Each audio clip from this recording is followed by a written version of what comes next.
വേഗം വരുന്നവനായ യേശുക്രിസ്തുവിന്റെ നാമത്തിൽ ദൈനംദിന അപ്പം എന്ന അനുദിന വചനചിന്തയിലേക്ക് ഏവർക്കും സ്വാഗതം.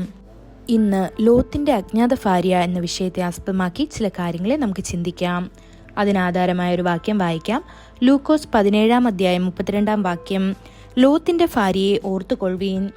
ലോത്തിന്റെ ഭാര്യയുടെ പേര് തിരുവെഴുത്തിൽ പരാമർശിച്ചിട്ടില്ല. ലോത്ത് അവളെ എപ്പോൾ വിവാഹം കഴിച്ചു എന്നതിനെക്കുറിച്ച് ഞങ്ങൾക്കൊരു വിവരവുമില്ല. അവളുടെ പൂർവികരെക്കുറിച്ച് അല്ലെങ്കിൽ അവൾ സൊദോം ഗൊമോറ എന്നിവിടങ്ങളിൽ നിന്നാണ് വന്നത്. അവളുടെ അച്ഛൻ്റെയും അമ്മയുടെയും തിരുവെഴുത്ത് രേഖകൾ ഇല്ല. എന്നാൽ ലോത്തിന്റെ ഭാര്യയെ ഓർക്കാൻ ഒരു മുന്നറിയിപ്പ് മാത്രമേ ഉള്ളൂ. ഓർത്തിരിക്കേണ്ട നിരവധി പ്രധാനപ്പെട്ട കാര്യങ്ങൾ ഉണ്ടാകുമ്പോൾ ലോത്തിന്റെ ഭാര്യയെ നിങ്ങൾ ഓർക്കാൻ കർത്താവ് ആഗ്രഹിക്കുന്നത് എന്തുകൊണ്ടാണെന്ന് നിങ്ങൾ ചിന്തിച്ചേക്കാം. നമ്മുടെ പൂർവികരുടെ നിരയിൽ വരേണ്ട ലോത്തിന്റെ ഭാര്യയെക്കുറിച്ച് മുന്നറിയിപ്പ് നൽകേണ്ടത് പ്രധാനമാണ്. ഇന്നുവരെ അവൾ ഉപ്പിന്റെ സ്തംഭമായും ഒരു സ്മാരകമായും നിലകൊള്ളുന്നു. എന്നാൽ അവളുടെ ഭർത്താവിന്റെയും കൊച്ചുമക്കളുടെയും പേരുകൾ പരാമർശിക്കപ്പെടുമ്പോൾ പോലും അവളുടെ പേര് തിരുവെഴുത്തുകളിൽ പരാമർശിക്കാത്തത് എന്തുകൊണ്ടാണ്? ലോത്തിന്റെ ഭാര്യയെക്കുറിച്ചുള്ള മുന്നറിയിപ്പ് നമ്മുടെ ചെവിയിൽ മുഴങ്ങുന്നത് തുടരട്ടെ.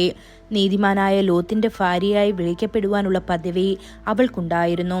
2 പത്രോസ് 2 അധ്യായം 8 വാക്യത്തിൽ അത് കാണാം. അവളും ദൈവദൂതന്മാർക്ക് ആതിഥ്യമരുളുന്നു.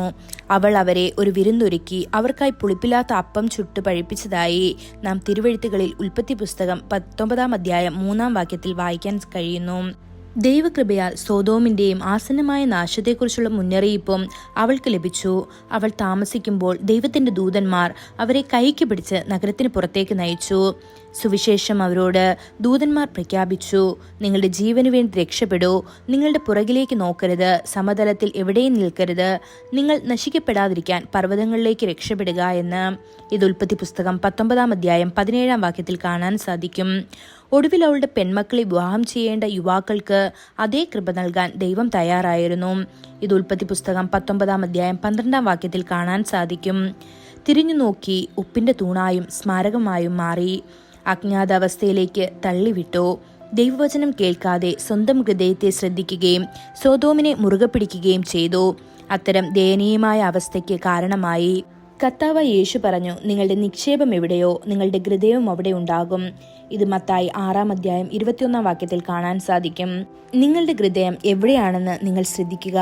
നിങ്ങൾക്ക് ലോത്തിന്റെ ഭാര്യയുടെ കാമക്കണ്ണുകളില്ലെന്ന് ഉറപ്പാക്കുക. നിങ്ങളെ തന്നെ സംരക്ഷിക്കുക. ഈ വചനങ്ങളാൽ ദൈവം നമ്മെ ഓരോരുത്തരെയും അനുഗ്രഹിക്കുമാറാകട്ടെ. കൂടുതൽ ധ്യാനത്തിനുള്ള വാക്യം ലൂക്കോസ് 9 അധ്യായം 62 വാക്യം. യേശു അവനോട്, കലപ്പയ്ക്ക് കൈവച്ച ശേഷം പുറകോട്ട് നോക്കുന്നവൻ ആരും ദൈവരാജ്യത്തിന് കൊള്ളാകുന്നവനല്ല എന്ന് പറഞ്ഞു. ഇന്നത്തെ ബൈബിൾ വായന രാവിലെ യെശയ്യാവ് 17, 18, 19 അധ്യായങ്ങൾ.